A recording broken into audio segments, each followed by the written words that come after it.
जय श्री सीताराम मित्रों, वंदनीय भक्तजनों, श्रद्धालु श्रोता बंधुओं, समस्त देशवासियों को नवदुर्गा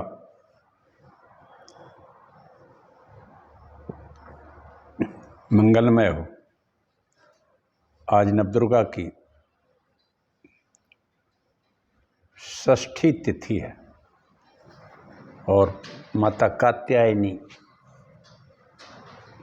के नाम से माता भवानी जानी जाती हैं। आप सभी को मेरा प्रणाम। मैं एक कथा टीकमगढ़ मध्य प्रदेश से शिव महापुराण की कह रहा हूँ। धीरे धीरे कथा आगे बढ़ रही है। उमा संहिता में हम चल रहे हैं। आइए कुछ योग की एक अवस्था के बारे में हम बताएंगे। कल मैंने नाद ब्रह्म के बारे में, परसों भी नाद ब्रह्म के बारे में मैंने कहा था। आज इसके आगे कहेंगे। इसके पहले एक छोटा सा मंगलाचरण करते हैं। मंगलाचरण करने के बाद हम आगे कथा कहेंगे। कथा विशेष है। शिव और पार्वती के बीच में संवाद है। लोक कल्याण के लिए माता जगदम्बा शिव जी से प्रश्न करती हैं और शिव जी योगेश्वर हैं। वो भगवती को उन योग की क्रियाओं को बताते हैं ताकि लोक का कल्याण हो सके। और हमारे बड़े बड़े योगी और योगेश्वर जितने भी हैं अभी जो कर रहे हैं, उन सिद्धियों को प्राप्त कर लेते हैं। आप भी कर सकते हैं। बस है ये कि श्रद्धा से और एकाग्रता से और निरंतरता बनी रहे तो ये संभव है। श्रद्धा विश्वास जरूरी है, निरंतरता भी उतनी ही जरूरी है। और परिमित सीमा में, निश्चित समय में विशुद्ध भोजन भी जरूरी है। आइए एक छोटा सा मंगलाचरण करते हैं और इसके बाद हम कथा कहते हैं। नमोस्तु रामाय सा लक्ष्मणाय देव्यै च तस्यै जनकात्मजायै। नमोस्तु रुद्रेन्द्रियमानिलेभ्यो नमोस्तु चंद्राग्नि मरुद्गणेभ्यः। जग मंगल गुण ग्राम राम के, दानी मुकुट धन धर्म धाम के। जग मंगल भल का जो विचारा, बेगिए नाथ न लाए वारा।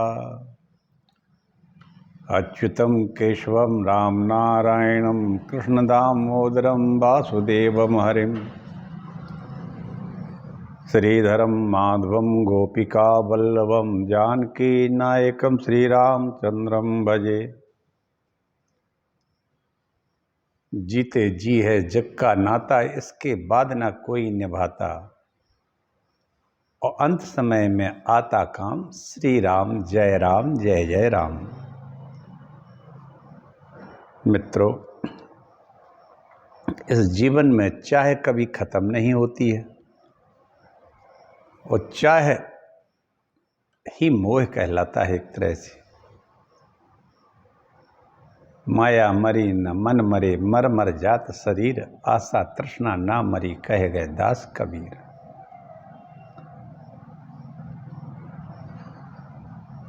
बिनु पग चले सुनय बिनु काना, कर बिनु कर्म करे जग नाना।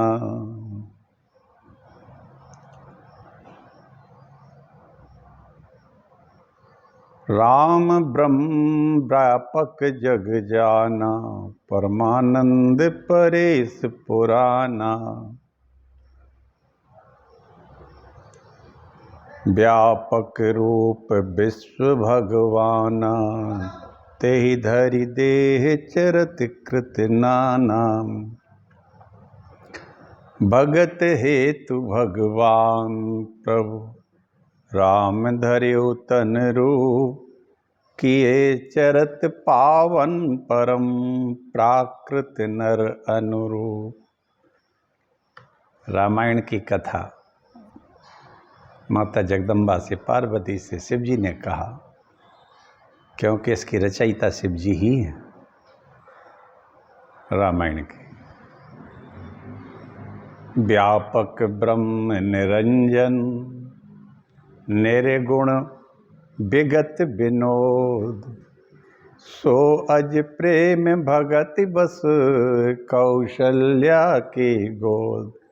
वो व्यापक हैं, ब्रह्म हैं, अनादि हैं, सारे विश्व में पॉजिटिव रूप बॉडी के रूप में वो चित्त शक्ति भी है, प्रत्येक व्यक्ति के अंदर चेतना शक्ति भी है। लेकिन वो भगवान अनादि परब्रह्म श्री राम, आहा हा, क्या नाम है, क्या बात है। वो भगवान राम,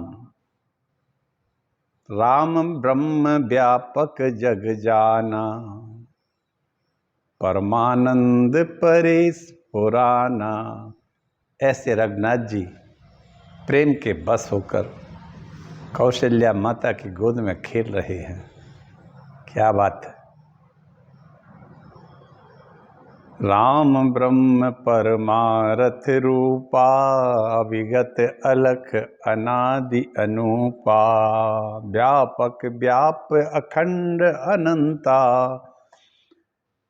अखिल अमोघ शक्ति भगवंता। माता कौशल्या विराट रूप को दिखाया, माता कौशल्या को भी विराट रूप दिखाया है। विराट रूप देखने वालों में कुछ ही लोग हैं। एक तो अर्जुन है, जिसको भगवान कृष्ण ने कुरुक्षेत्र में अपना विराट रूप दिखाया।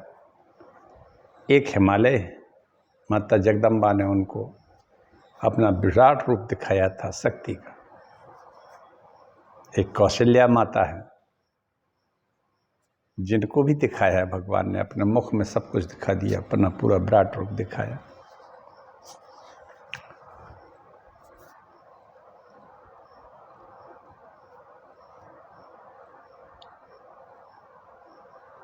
दिख रहा मात ही निज अद्भुत रूप अखंड, और रोम रोम प्रति लागे कोटि कोटि ब्रह्मांड।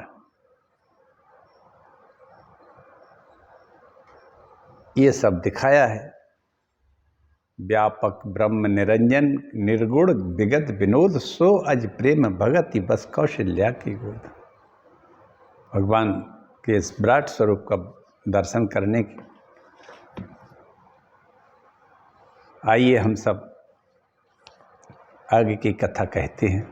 कल मैंने नाद सुनाए थे, 9 नाद होते हैं। घोषनाद, कांसनाद, आज शॉर्ट में कह देता हूँ।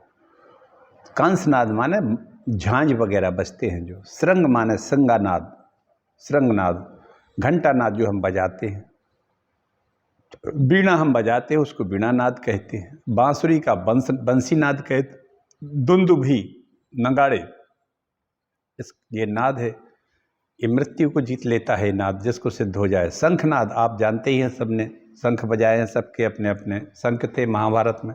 आज भी शंख हम बजाते हैं, और शंख से की विशेषता ये है कि जहाँ शंखनाद होता है वहाँ दरिद्रता नहीं रहती और ना ही कीटाणु रहते हैं। ये शंखनाद, इन नादों की यह सबसे बड़ी विशेषता है। और 9वां नाद है मेघनाद।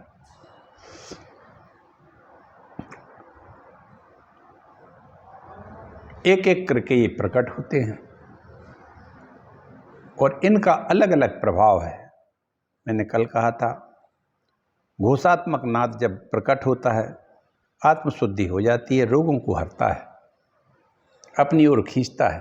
कांसनाद प्राणियों की गति को स्तंभित कर देता है, विष भूत ग्रह आदि सबको बांधता है। इसीलिए मोदी जी ने इसको बजवाया था कोरोना के समय।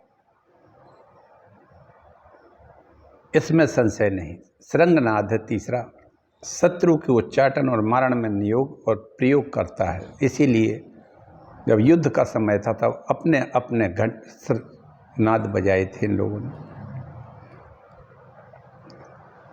घंटानाद तो साक्षात शिव का है, देवताओं तक को आकृष्ट करता है। यक्षों और गंधर्वों को की कन्याएं भी उस नाद से आकर्षित होकर योगी की उसकी इच्छा के अनुसार महासिद्धियां प्रदान करती हैं। घंटानाद से 5वां नाद वीणानाद है, उससे दूरदर्शन की शक्ति लोगों में आने लगती है। जो काफ़ी लोग जो सिद्ध होते हैं, जो दूसरे की बात समझता है, दूरदर्शन दूर दूर की बातें बता देते हैं। ये वीणानाद का प्रभाव वर्तमान में हो या पिछले जन्म से होता है, कई जन्म हो चुके हैं चूँकि। बंसीनाद का ध्यान करने वाला संपूर्ण तत्व को प्राप्त कर लेता है। दुंदुभी का जो नाद होता है उससे जरा और मृत्यु दोनों नष्ट होते हैं। देवेश्वर शंखनाद का अनुसंधान होने पर इच्छानुसार रूप धारण करने की भी शक्ति पर प्राप्त हो जाती है, जो शंखनाद बजाते हैं। 5 जन शंख, अनंत विजय शंख ऐसे ऐसे बजे थे। कब? जब कौरव और पांडवों का युद्ध शुरू हो रहा था, अपने अपने शंखनाद किए थे। अगर ये इसका अनुसंधान सिद्ध हो जाए, इस पर आपका अधिकार हो जाए, तो आप इच्छा शक्ति आपकी बढ़ जाएगी और कोई भी रूप धारण करने का। मेघनाद के चिंतन से योगी को कभी विपत्ति का सामना नहीं करना पड़ता है। पार्वती जो प्रतिदिन एकाग्र रूप से ब्रह्म रूपी तुंकार का ध्यान करता है, उसके लिए कुछ भी असाध्य नहीं होता, उसे मनोवांछित सिद्धियां प्राप्त हो जाती हैं। ओंकार के अलावा है ये तुंकार। तुंकार उमा संहिता के अध्याय 26 में है। ये आप लोग पढ़ सकते हैं खरीद के बाजार से महापुराण, उसमें विस्तृत इसका वर्णन है। 590 पेज पर इसकी विशेष व्याख्या है। इस प्रकार शिव जी कहते हैं, मैंने तुमसे सभी नादों का वर्णन किया है। ये शब्द ब्रह्म है, ये नवदा स्वरूप का पूर्णतया मैंने वर्णन किया। अब और क्या है? पार्वती कहती हैं, वायु पद को आदमी किससे प्राप्त होता है? योग आकाश जनित योग आकाश जनित वायु पद को कैसे प्राप्त होता है, ऐसा मुझे बताइए। शिव जी कहते हैं, सुंदरी, पहले मैंने योगियों के हित की कामना से सब कुछ बताया, उसके विषय में भी कहा। इसलिए योग शक्ति के द्वारा मृत्यु दिवस को जानकर प्राणायाम में तत्पर हो जाए। ऐसा करने पर आधे मास में ही वह आए हुए काल को जीत लेता है। देखिए, अभी कई चिन्ह और ऐसी चीज़ें बताई भगवान भोलेनाथ ने कि ऐसा नहीं दिखे, छाया नहीं दिखे, अपनी छाया नहीं दिखे, सर नहीं दिखे तो इतने समय में मर जाता है। ऐसे मृत्यु के चिन्ह बताए थे। अब वो बता रहे हैं कि इस काल को भी जीतने का उपाय होता है। हृदय में स्थित रहती है चेतना, जिसको हम प्राणवायु कहते हैं। यह अग्नि को उद्दीप्त करती है। उस अग्नि का सहायक बताया है। यह वायु बाहर और भीतर सर्वत्र व्याप्त और महान है। वायु से सबकी प्रवृत्ति विज्ञान और उत्साह और ज्ञान विज्ञान उत्साह सबकी प्रवृत्ति वायु से ही होती है।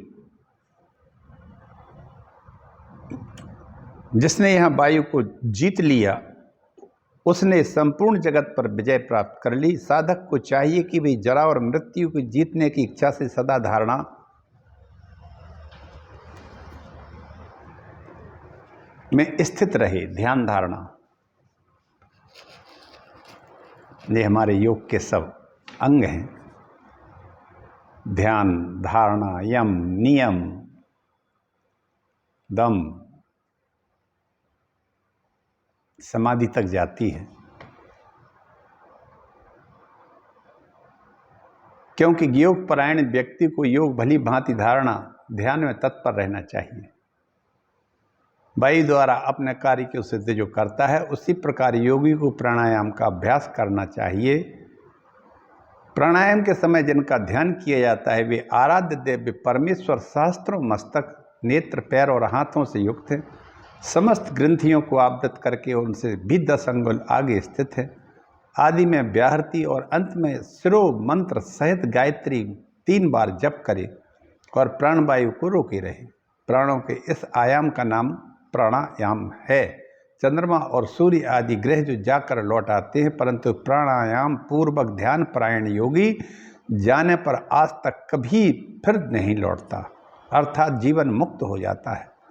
देवी जो द्विज 100 वर्षों तक तपस्या करके कुशों के अग्रभाग से एक बूंद जल पीता है, बस जिस फल को प्राप्त होता है वही ब्राह्मणों को एकमात्र धारणा से अथवा प्राणायाम के द्वारा मिल जाता है। जो ब्राह्मण सवेरे उठकर एक प्राणायाम करता है वह संपूर्ण पापों को शीघ्र ही नष्ट कर डालता है और ब्रह्मलोक को चला जाता है। जो आलस रहित हो सदा एकांत में प्राणायाम करता है वह जरा, बुढ़ापे को और मृत्यु को जीत लेता है और वायु के समान गतिशील हो आकाश में विचरने लगता है।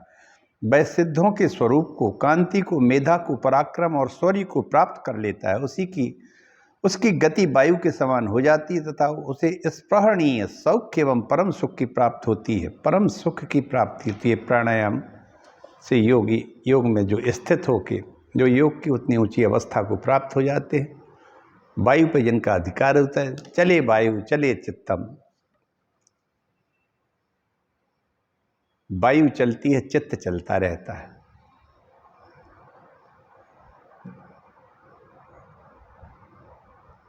इसलिए वायु का योगी लोग निरोध करते हैं।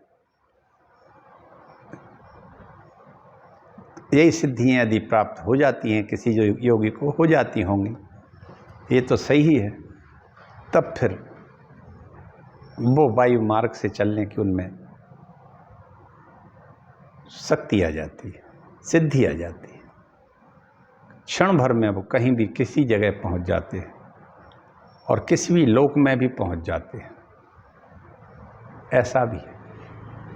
नारद वगैरह जो नाद ब्रह्म जो हमने बताए हैं अभी पिछले 9, ये उनके सबसे बड़े ज्ञानी हैं। और नारद जी की गति ऊपर के 7 लोकों में और नीचे के 7 लोकों में सर्वत्र है और सर्वत्र वो वंदनीय है। देव, दानव, मानव कहीं भी वो चले जाते हैं और उनके सामने कभी कोई व्यक्ति उनके सम्मान में कमी नहीं रखता। चलिए आगे कहते हैं।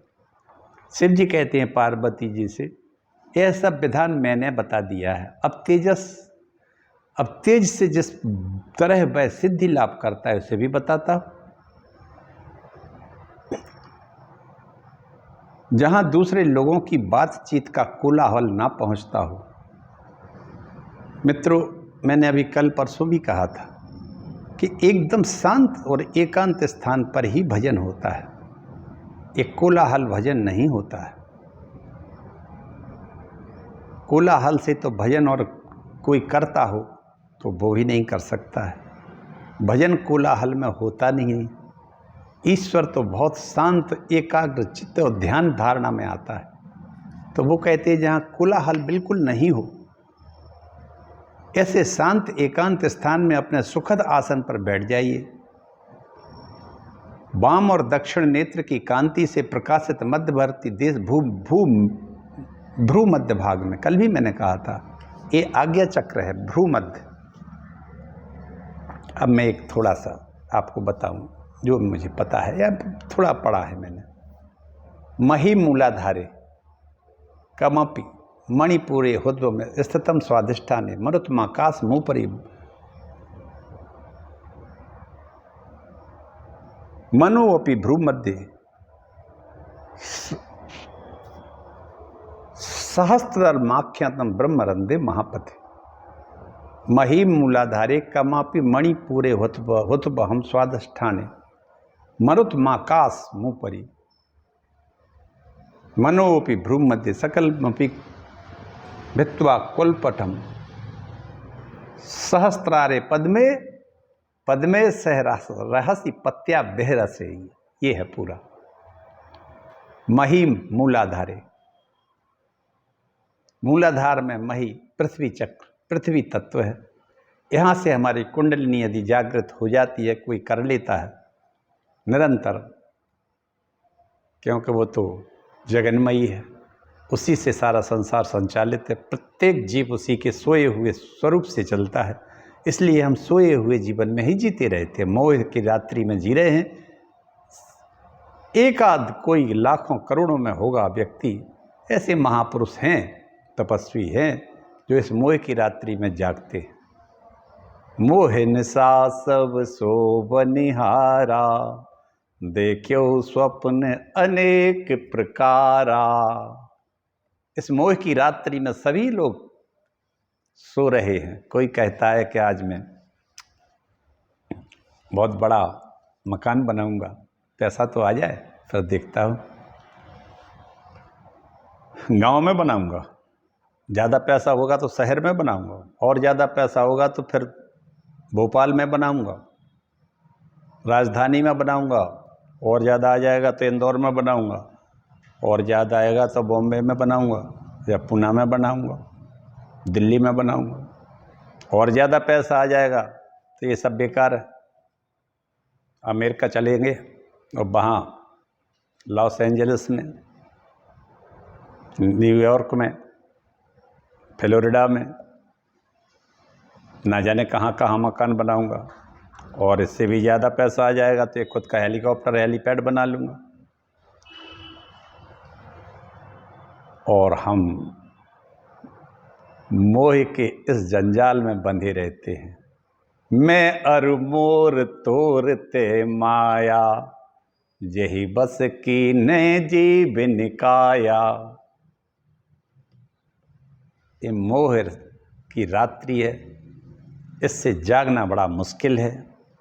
ज्ञानी नाम अपि चेतांसी देवी, भगवती ही सा बलादा कृष्ण मोहाय महामाया प्रियच्छति। ये भगवान की माया इतनी बड़ी बलवती है। अरे ये तो जमीन है, धरती के टुकड़े हैं जहाँ हम रहते हैं। तल वितल अतल वितल सुतल रसातल तलातल पाताल, ये नीचे के जो 7 लोक हैं, इनके भी बड़े बड़े पराक्रमी जो दैत्य रहते हैं, इनमें बहुत बड़े ज्ञान विज्ञान और ध्यान धारणा के भी लोग अधिकारी हैं। ऐसा नहीं है कि ये कोई दैत्य राक्षस निम्न जाति है, निम्न किस्म के हो, ये भी बड़े उच्च किस्म के हैं, विद्वान हैं। रक्ष कुल से आते हैं राक्षस, ये कोई गाली नहीं है, ये बहादुर होते हैं। यक्ष कुल से आते हैं यक्ष, जो यक्षण का काम पूजन का करते हैं मित्रों। और ऊपर की कहनी क्या है, भू भुआ स्वाहा महा जना तपह ओम, सत्य लोग पूरा ऊपर तक जाता है। यही माता जगदम्बा चित्ती शक्ति के रूप में मेरे अंदर नीचे 3 कुंडल मारे हुए लगाए हुए स्पाइनल कॉर्ड के, जैसे जन्म लेते हैं तो उसको अपने मुंह में दबा लेती है। आदमी अपने पूर्व जन्म को भूल जाता है और वर्तमान जन्म में फिर वो जीने लगता है। वायु प्रेरित, इसीलिए एक संपन्न दुर्गा सप्तशती के अंतिम 13वें अध्याय में कहते हैं मेधातिथि, सुरथ से और वैश्य से, तामु पैहि महाराज शरणम परमेश्वरी। क्यों? क्योंकि सुरथ, राजा सुरथ अपना राज्य जाने से दुखी था, और वैश्य समाधि नाम का जो वैश्य है उसको उसके घर वालों ने निकाल दिया था। आज भी यही स्थिति चल रही है।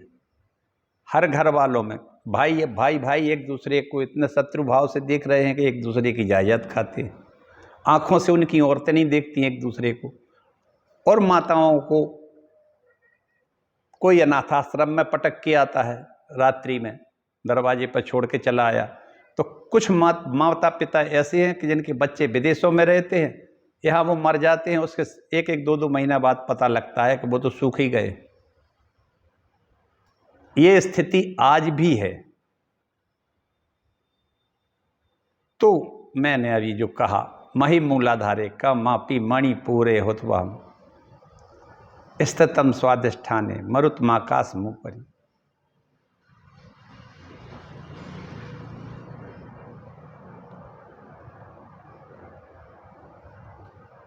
मनो अपि भ्रू मध्य, ये मनस्तिथि है, मनश्चक्र है, आज्ञा चक्र है।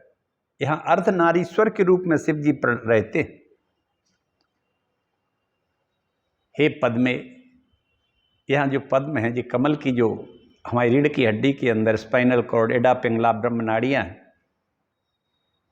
तो स्पाइनल कॉर्ड तक तो डॉक्टरी मेडिकल साइंस को पता है, लेकिन ब्रह्मनाड़ी नहीं दिखती है किसी भी चीज़ से। ये कुलपथ है माता का, जो पद में रहसी पत्या बेहरसे आप सहस्त्र दल कमल में आइए और अपने पति शिव के साथ विहार कीजिए। ये शरीर उसी के लिए है मित्रों। अगर ये होने लगा तो समझ लीजिए आप कई लोकों में चले जाएंगे और आ जाएंगे। मैं सिर्फ पढ़ता हूँ, इसको पढ़ ही पाया हूँ और मैं आपको सुना रहा हूँ। शायद कोई ऐसा महावीर, परमवीर, परमहंस होंगे धरती पे जो ये सिद्ध किए होंगे, या जो कोई करने की कोशिश करें। शिव पुराण उमा संहिता में बड़ा स्पष्ट माता पार्वती शिव जी से कहलवा रही हैं। तो एकांत में बैठकर वाम और दक्षिण नेत्र की कांति से अपन आज्ञा चक्र यहाँ ध्यान करना चाहिए। चिंतन करने पर निश्चय देख सकता है। चिंतन करे, भले ही आधे मुहूर्त तक करे। अंधकार में भी ध्यान करने पर वह उस ईश्वरीय ज्योति को देख सकता है।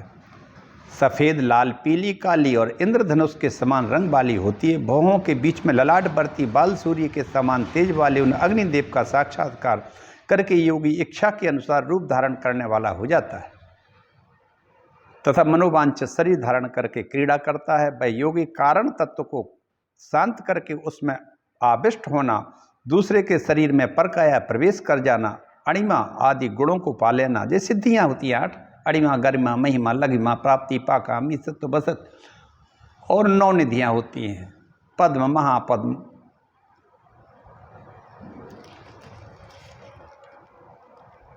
नील पद्म, शंख इत्यादि 9 निधियाँ हैं। ये सभी उसके पास आ जाती हैं। अदृश्य होने की शक्ति उसमें आ जाती है, आकाश में विचरने की आ जाती है। इत्यादि सिद्धियों को निरंतर अभ्यास के प्रभाव से प्राप्त कर लेता है। जो अंधकार से परे सूर्य के समान तेजस्वी है, उसी इस महान ज्योति परम पुरुष परमात्मा को मैं जानता हूँ। उन्हीं को जानकर मनुष्य काल या मृत्यु को भी लांघ जाता है मित्रों, और वो मृत्युंजय बन जाता है। एक तरह से शिवोहम, या ये कहें कि इच्छा मृत्यु वाला बन जाता है। मोक्ष लिए इसके सिवा दूसरा कोई मार्ग नहीं, और वो अपनी इच्छा से मोक्ष भी जा सकता है। देवी, अब पुनः मैं तुम्हें से एक दूसरा श्रेष्ठ उपाय बताता हूँ जिससे मनुष्य की मृत्यु नहीं होती है जब तक वो चाहे। ध्यान करने वाले योगियों की चौथी गति साधना बताई गई है। योगी अपने चित्त को बस में करे। अब चित्त बस में कैसे हो? चित्त मन, चले बातें चले चित्तम।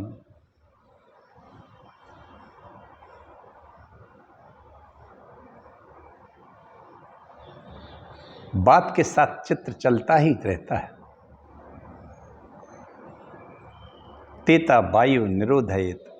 योगी लोग इसलिए वायु का निरोध करने का अभ्यास करते हैं प्राणायाम के द्वारा। रेचक, पूरक, कुंभक और रेचक प्राणायाम, और फिर रोक के बाहर निकाल दो। ये तीनों प्राणायाम करना चाहिए। सुबह गायत्री मंत्र से करना चाहिए।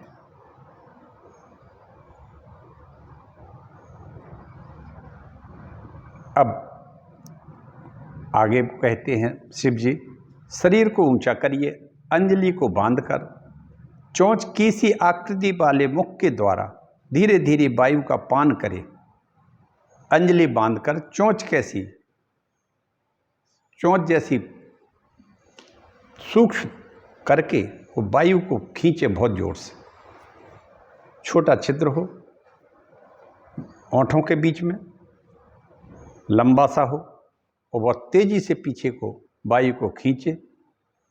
ऐसा करने से क्षण भर में तालू के भीतर स्थित जीवनदायी जल की बूंदें टपकने लगती हैं। ये जीवनदायी इस टाइप से खींचने पर, लेकिन लंबे समय तक जितना अभ्यास हो सके तो ये अमृत तत्व जो इसके अंदर है वो टपकने लगता है। ऐसा इसमें बताया जा रहा है। वही सत्य भी है। उन बूंदों के द्वारा वायु को लेकर सूंघे वह शीतल जल अमृत स्वरूप होता है। जो उसे प्रतिदिन पीता है उसको वह कभी मृत्यु के अधीन नहीं होता, उसे भूख और प्यास नहीं लगती है, उसका शरीर दिव्य और तेजस्वी हो जाता है। वाह! वह बल में हाथी और वेग में घोड़े की समानता करता है, उसकी दृष्टि गरुड़ के समान तेज हो जाती है और उसे दूर की बातें भी सुनाई देने लगती हैं। उसके केस काले रहते हैं, घुंघराले हो जाते हैं, अंग कांति गंधर्व और विद्याधरों जैसी होती है। वह मनुष्य देवताओं के वर्ष से 100 वर्षों तक जीवित रहता है। मनुष्य, ऐसा मनुष्य जिसको ये योगी हो जाता है, योगस्थ आरूढ़ हो जाता है, इन पर विजय प्राप्त कर लेता है, इनकी धारणा कर लेता है, वो 100 वर्ष जीवित रहता है। कौन 100 वर्ष? देवताओं के 100 वर्ष। देवताओं का 100 वर्ष कौन होता है? भारत अपना 1 वर्ष देवता का 1 दिन। उत्तरायण देवताओं का दिन होता है 6 माह का, और दक्षिणायन देवताओं की रात्रि होती है। माने मनुष्य का 1 वर्ष और देवताओं का 1 दिन, ऐसे 100 वर्ष की आयु देवता वाली हो जाती है मनुष्य की। हमारे यहाँ आप लोग जानते होंगे, मकर संक्रांति आ जाती है, भगवान उत्तरायण हो जाते हैं। अब उत्तरायण चल रहा है। दक्षिणायन में कोई काम होते नहीं है। दक्षिणायन में जो मर जाता है, ऐसा बताया था, वो दक्षिण पथ से स्वर्ग की ओर जाता है।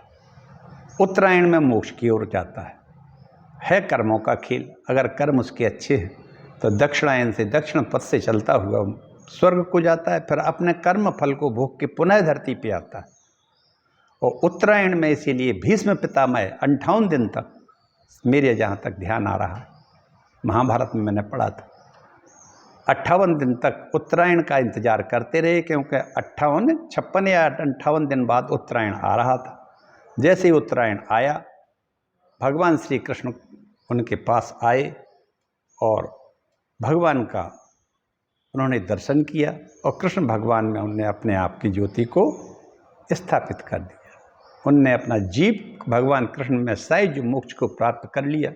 वो उत्तरायण में चले गए, दक्षिणायन में नहीं गए थे। भले वो बाण की सैया पर पड़े रहे और बाणों से खून रिसता रहा, लेकिन चूंकि भगवान की कृपा से उन और पिताजी के उनके आशीर्वाद से, वरदान से, इच्छा मृत्यु का वरदान था। अब मृत्यु यहाँ एक इच्छा मृत्यु हम अपने बुद्धि से कहते हैं। इच्छा मृत्यु मतलब उनकी इच्छा में ही मृत्यु थी। क्यों थी और किसी में क्यों नहीं आई?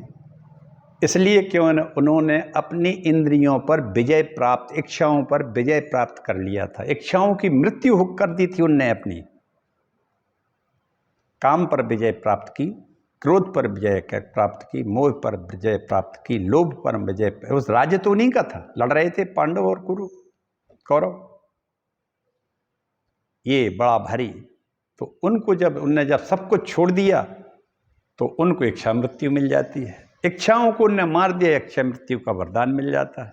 तो उनने अपने आप को जब ही प्राण त्यागे, जब उनकी इच्छा हुई कि उत्तरायण आ गए हैं सूर्य भगवान, सूर्य नारायण और नारायण सामने खड़े हैं, तब उन्होंने अपना शरीर भगवान श्री कृष्ण में अपने आप को, अपने तेज को उनमें समा दिया था और साइज मोक्ष प्राप्त कर लिया था।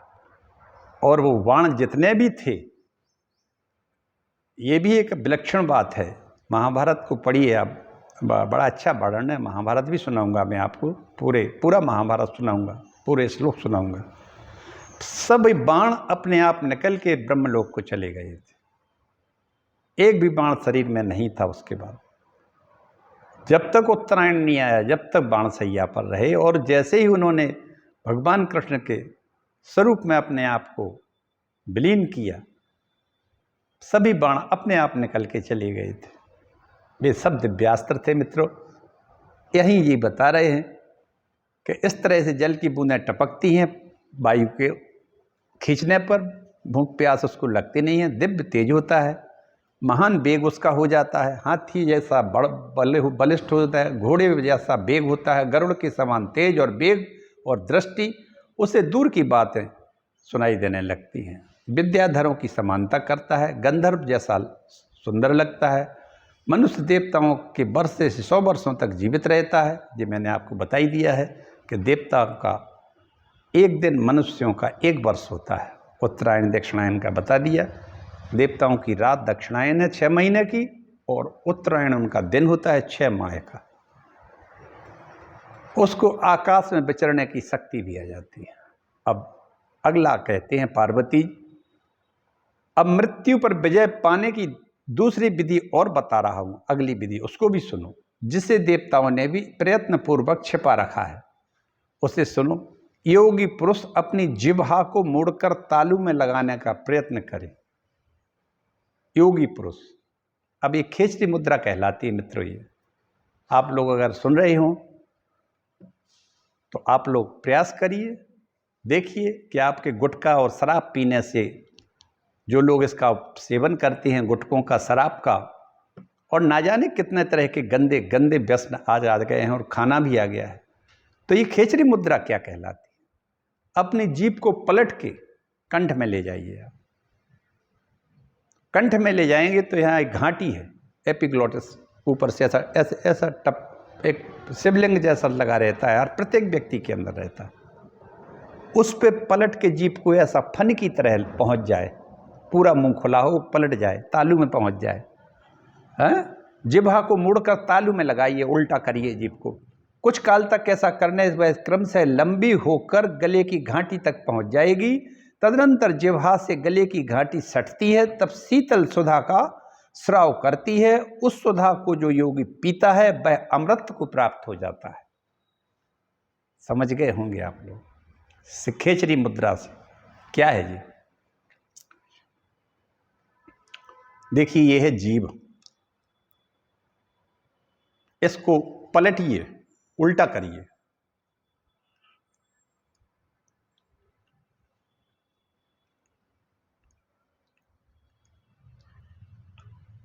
ये खेचरी मुद्रा कहलाती है। जब ये जीभ पलट की इस घाटी पे लगती है, तो जब ये निरंतर अभ्यास करते हैं तो इससे एक अमृत तत्व झरने लगता है, सुधा जिसको कहते हैं, सुधा का स्राव होने लगता है। और उसको कहाँ से आता है वो इस ब्रह्म कमल से आता है, ब्रेन से। उसको जो व्यक्ति पीता है और जो करता है वह अमृत को प्राप्त हो जाता है। खेचरी मुद्रा आप लोग को मैंने करके बताई है। जीभ को उल्टा, पहले तो पूरा मुंह खोलिए,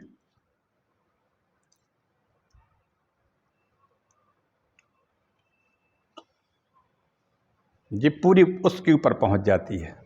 यदि आपके ये मसल्स यहाँ जो सलाइवरी ग्लैंड्स होती हैं और जो यहाँ के मसल्स होते हैं, यदि वो फ्री हैं तो आपका पूरा मुंह खुल जाएगा। गुटखा उटखा खाने की आदत नहीं हो तब खेचरी मुद्रा आदमी कर सकता है, उसका मुंह पूरा खुल जाता है। और इसका निरंतर अभ्यास करिए, करना भी चाहिए। इससे 2 बातें होती हैं। मेडिकल साइंस ऑफ व्यू से ऐसे व्यक्ति को फेशियल पैरालिसिस नहीं होता, या अगर हो गया हो तो तुरंत ठीक हो जाता है। जब जबड़ा टेढ़ा हो जाता है ऐसा, जिससे आदमी सीटी नहीं बजा पाता है, ये नहीं कर सकता है। ये ध्यान रखना। खेचरी मुद्रा में ये लाभ होता है, यहाँ की दोनों तरफ के मसल्स जो है फ्री रहते हैं। आपने देखा होगा कई लोगों के जबड़े टेढ़े रहते हैं, आगे एक करे से हो जाते हैं। वो कभी सीटी मुंह से बजा नहीं सकता। अगर सीटी वो बजाने लगता है तो इसका मतलब वो ठीक हो गया। उसका फेशियल पैरालिसिस या अर्दित रोग हिंदी में कहते हैं, वो ठीक हो जाता है। इसलिए सदैव खेचरी मुद्रा करिए। इससे 2 फायदे होंगे, एक तो शारीरिक फायदा होगा, दूसरा है कि ये मसल्स सब फ्री रहेंगे। तीसरा ये है कि यदि वास्तव में ये आपको सिद्ध होने लगी, आदत पड़ने लगी, और ब्रह्म रस जहाँ भगवान शिव का स्थान है वो उनकी कृपा होने लगी और यहाँ से वो अमृत झरने लगा, तब फिर जो उससे पुराण में उमा संहिता में लिखा है कि वो व्यक्ति अपनी आयु को अपने हिसाब से स्थिर कर सकता है। अब इसके आगे का प्रसंग हम मित्रों कल कहेंगे। कल तो बहुत अच्छी कथा आएगी, क्योंकि माता जगदम्बा के अवतार का वर्णन करेंगे हम कल। माता काली कैसे समाधि और सुरत के समक्ष मेधा तिथि का देवी की कृपा से मधुकैटभ के वध का प्रसंग सुनाना। वाह क्या बात है। कल हम सुनाएंगे आप सबको। नवदुर्गा चल रही है, माता काली का अवतार हम बताएंगे। काली का अवतार क्या है, वो तो हंसते ही रहती हैं, नित्य ही पूर्ण नित्य हैं, वो तो 24 घंटे रहती हैं। लेकिन जब वो कभी कभी सगुण रूप से आके दिखाई देती हैं राक्षसों का वध करने के लिए, तब उनको उत्पन्न हुआ कहा जाता है। कल से हम दुर्गा सप्तशती का हिंदी रूपांतरण करेंगे, कहेंगे। आप सब लोग जानते हैं, वेदाहमेतं पुरुषं महान्तमादित्यवर्णं तं सह परस्तता तमेव विदित्वाति मृत्युमेति नान्य पंथा विद्यते प्रायणाय। शिव पुराण उमा संहिता के 27वें अध्याय का 25वां श्लोक है।